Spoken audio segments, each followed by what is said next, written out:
स्वदेशी अवतार YouTube channel को लाइक और सब्सक्राइब कर दे और बेल आइकन को दबाना ना भूलो। जय हिंद, नमस्कार साथियों, मैं हूं अभय सिंह। आप देख रहे हैं स्वदेशी अवतार YouTube चैनल। आज का हमारा विषय है हम इंडिया से भारत की ओर लौटें, गुलामी से आज़ादी की ओर लौटें और अंग्रेजियत से हिंदू धर्म की, सनातन धर्म की ओर लौटें। ये हमारा आज विषय है। साथियों, कभी अंग्रेज़ों ने देश को गुलाम बनाया था तो कभी अंग्रेजियत ने हमारे सनातन धर्म को गुलाम बना के रखा है। हमारे देश के लोगों में, हमारे घर के बच्चों में, हमारे समाज में अंग्रेजियत का ऐसा बीज अंग्रेज़ों ने बोया जो आज़ादी के 75 साल बाद भी वो निकल नहीं पाई।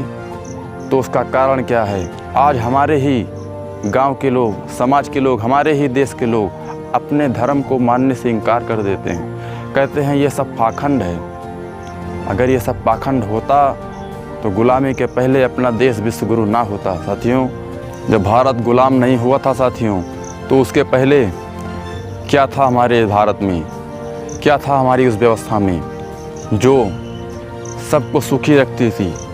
कहीं भी कोई बेरोजगार नहीं टलता था, कोई भूखमरी का शिकार नहीं होता था। क्या थी उस परंपरा में? कोई बीमार नहीं पड़ता था। क्या था उस चिकित्सा व्यवस्था में? और ऐसी शिक्षा व्यवस्था जो सबको शिक्षित बनाती थी। भगत सिंह, ऊधम सिंह, चंद्रशेखर आज़ाद, सुभाष चंद्र बोस, ऐसे ऐसे वीर को पैदा किया है। उस शिक्षा व्यवस्था की मैं बात कर रहा हूँ। मैं उस सनातन धर्म की, उस सत्य सभ्यता की बात कर रहा हूँ, उस भारतीय संस्कृति की बात कर रहा हूँ जहाँ से वीर निकलते हैं, महापुरुष निकलते हैं, संत निकलते हैं। मैं ऐसे भारतीय सभ्यता की बात कर रहा हूँ, ऐसे धर्म की बात कर रहा हूँ, ऐसे सनातन धर्म की बात कर रहा हूँ। मैं उस सभ्यता की बात कर रहा हूँ जहाँ हर पुरुष में राम थे और हर नारी में सीता थी। साथियों, तो कहीं न कहीं हमने अपने रीति रिवाजों को कुचल दिया है अपने पैरों के तले। भाषा के स्तर पर तो हमारा देश गुलाम हुआ ही है। मानसिक स्थितियां भी लोगों की बदली हैं। जो नीतियां, जो व्यवस्थाएं, जो भाषा, जो भूसा, जो चिकित्सा, जो भोजन हमारे सनातन धर्म में था, जो हमारे गुलामी के पहले वाले भारत में था, जो आज़ाद अखंड भारत में था, वो आज के लोगों में नहीं है। वो क्यों नहीं है? क्योंकि उनके अंदर जो शिक्षा भरी गई है, जो संस्कार दिए गए हैं, वो कॉन्वेंट से निकले हुए हैं। वो लॉर्ड मैकाले ने दिया है। जो हमारा एजुकेशन सिस्टम है, शिक्षा व्यवस्था है, उसको एक अंग्रेज के अधिकारी लॉर्ड मैकाले ने लागू किया था गुलामी के समय, और हमारी गुरुकुल शिक्षा पद्धति को उसने नष्ट किया था। साथियों, अपने सनातन धर्म को जानने का सिर्फ एक ही तरीका है और वो है स्वदेशी। स्वदेशी नीतियाँ, स्वदेशी पद्धतियाँ, स्वदेशी विचार, ये हमको हमारे सनातन धर्म की ओर फिर से लौटा सकते हैं।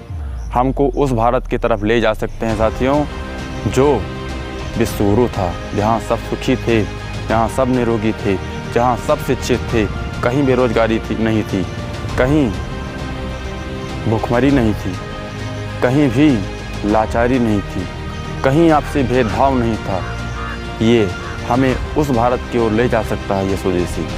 साथियों, जब यह देश स्वदेशी के आधार पर गुलामी से आज़ादी की ओर बढ़ सकता है, गुलाम से आज़ाद हो सकता है, तो हमारा देश अंग्रेजी नीतियों को छोड़कर स्वदेशी अपनाने के बाद अंग्रेजियत से भारतीयता की ओर हम लौट सकते हैं। यह आप मानिए, स्वदेशी एक दर्शन है। जैसे योग का बड़ा दर्शन है, महर्षि पतंजलि ने लिखा था, वैसे स्वदेशी किसी भी देश के उसकी नीतियों के आधार पर विश्व गुरु बनाने का एक दर्शन है, एक शस्त्र है। तो हम स्वदेशी को माने। स्वदेशी क्या है? अपने द्वारा बनाई गई नीतियाँ, अपने द्वारा बनाए गए नियम, अपनी परंपराएं, अपने रिवाज,